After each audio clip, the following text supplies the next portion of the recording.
It doesn't matter if it's weird or if it's silly.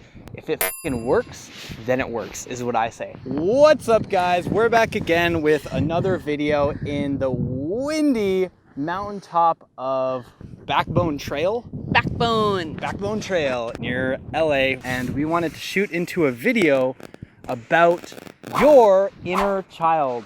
If you've ever noticed this is something like, you notice people who are kind of stiff, people who can't joke, people who don't have a sense of humor, people who can't goof off, they can't have fun, they can't dance. Maybe they even say, oh, I don't dance. They like go to a club and they're like a wallflower.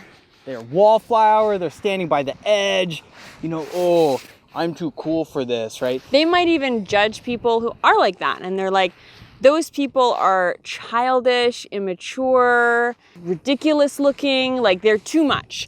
They're very serious, they're very tough. For some of these people, in some of the cases, it might not just be insecurity, it might not just be macho-ness. It might be that they had some experience in their childhood that cut them off from being a child. See, there's something in the area of therapeutic work called inner child work. And inner child work is concerned with that playful side of you, the child inside of you that's always there, that never left, right? And that child might be scared, that child might be traumatized, that child might be angry, and it might cut you off from the part of yourself that can laugh and joke and goof off and do silly things and do dumb stuff. This will go on YouTube. In the future, my legacy is me going, right? But I'm in touch with my inner child, so I can do that. I think a really great thing to bring up here would be how that relates to relationships. So me and Mia, we've both done a lot of inner work. We've seen therapists, we've had coaches, we've worked on ourselves quite a bit. And independently before we dated. Yeah, this was not an arranged relationship. We're going to do 5 years of inner child work and then betrothed, a couple. Crush it, bots. So, we had both independently done our own inner child work. And now that two people who are integrated with their inner child has come together, what we notice is we're capable of being spontaneous, of being playful, of goofing off, of joking around. And it's so much fun. It's so cool. It's like my inner child feels comfortable being goofy and fun and playful and like poking Mia's, face and, doing like goofy stuff like that. How does your inner child feel around me? My inner child feels, like rarely, it feels actually with you like my nervous system is so just chill and relaxed and playful AF. Like I feel, I actually had a kind of a joke about this, because Luke and I make a lot of weird like noises with each other, and we make a lot of weird faces at each other. We also have a lot of raunchy humor, which is childlike, not childish, which is a cool distinction that you make. Yeah. It's not childish. It's not childish to dance and be goofy and let go. It's childlike. Mm-hmm. And that's actually an indicator of spiritual growth. If you can, my father actually got the chance to meet the Dalai Lama, and he said, this spiritual guy, very serious on the spiritual path. No, he was goofing off. He was joking around. He was having fun. Like he'd laugh at everything. He had a sense of humor. Having a sense of humor is high vibe in the spiritual world. The Dalai Lama once farted on stage and laughed at himself. And were you there for that? I wasn't. I heard about it though. When in aeroplane, sometimes this gas problem comes. Then you see, difficult to let out. So occasionally, you see, look around, then remain like that.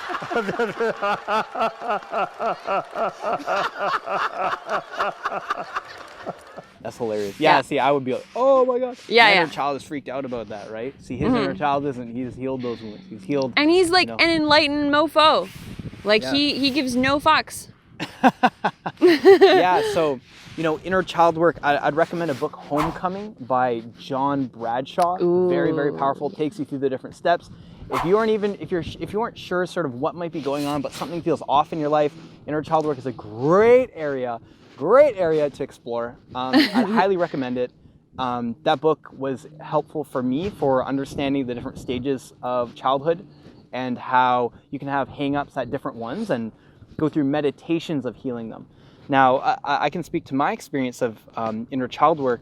For me, it was very much through meditation and prolonged coaching. I had a coach, I had 12, worked with them for over a year, and we would do meditations around inner child work, and we do exercises of around my parents and how I was raised, and just the circumstances and the environments and all the variables that come up, and no parent's perfect, and you have to reparent yourself at some point. You have to heal your own inner child.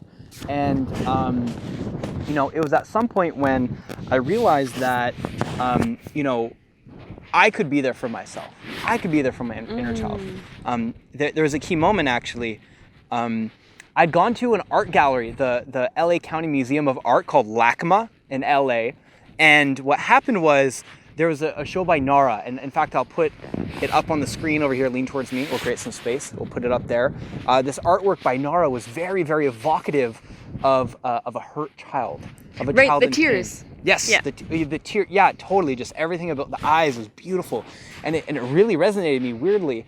And the craziest thing, so I went to experience that art, and I left feeling weird. I left feeling off, like there was some emotional resonance, just something there.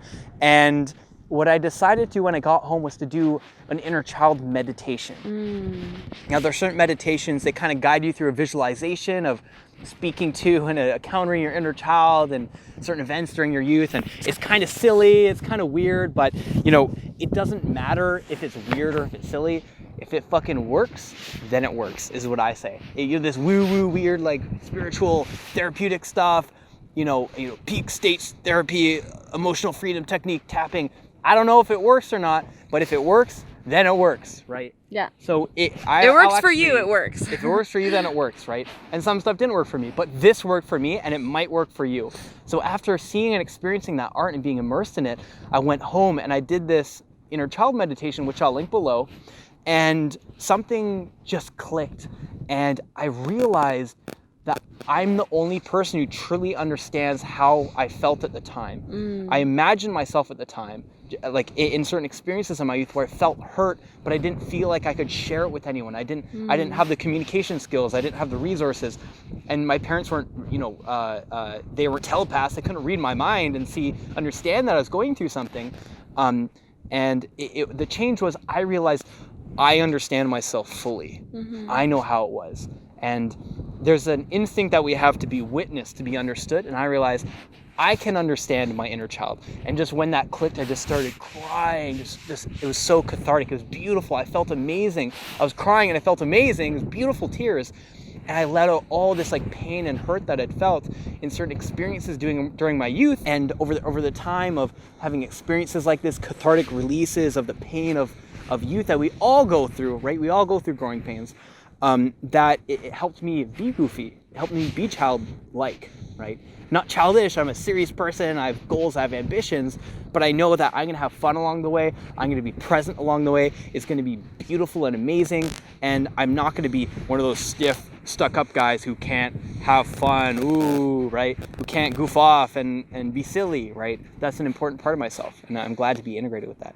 Mia, Me too. Did you have... I'm glad you're integrated with that too. Yes. Do you have a story about your inner child and healing? F yeah. So for those of you who spent your childhood not necessarily being the goofiest person in the room, for those of you who maybe had very lonely childhoods and maybe felt like you were a bookworm, like myself, I actually was quite a bookworm when I was a child, and I wasn't particularly goofy. Like, I was very happy and I was always laughing as a child. In fact, people would come up to me and be like, why are you laughing so much? Like, you're always silly and goofy. And that's hilarious, actually, looking back, because I'm like, I am such a naturally silly, happy, and goofy person, but I've had my moments, my phases in life where I've really slipped out of that and become an inauthentic version of myself. And I look on that with a lot of compassion now, because I know what it's like to feel tempted to not want to embrace your authentic self. And my big message to impart is that your childlike self isn't necessarily playful or goofy. It could be, but your childlike self is most often your authentic self. So in many ways, the inner child is really an archetype of the child, which is innocent, which is, and innocence is often portrayed like in puppies and little children as like super like playful and present and curious and engaged with life, and not necessarily, oh, this is sweet. We're cupping this mic because it's really windy here. It's windy. Sorry if it's windy, but I really often spend a lot of my childhood often feeling very lonely, but I escaped a lot with the help of amazing books and literature and movies and fantasy and writing. And for me, going back to like embracing my inner child is when I'm writing, when I'm reading a really good book, and when I'm just giving myself permission to fully love and be present with all of that, because I know that's like the OG me. That's like the real me that I wouldn't want to get away from if I tried. That's just like, in this lifetime, that's the inner child of mine. Awesome. Yeah. And so because our phone's at 5% battery filming this right now, thank you very much for watching. Like, subscribe, comment. Comment below, how do you like to goof off? How do you like to get silly? How do you like to have fun in a childlike, playful, fun manner? Right? What do you do? I challenge you to be weird. Get weird with it. Something weird. Do something weird. Do something weird.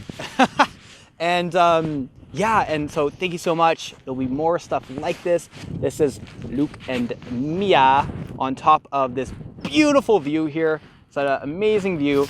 And let me just show this. It's sunset. It's gorgeous. Sunset. We wish you were here. It's gorgeous. Here, we can hit ourselves. Okay. Look at this. Woof.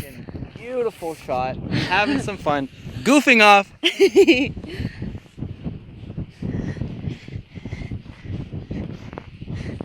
Getting a little crazy. Just a little crazy. Ooh. Do not. It's so windy. Don't fall off the cliff. Yeah, we want to live. Anyway, thank you everyone. Have a good day.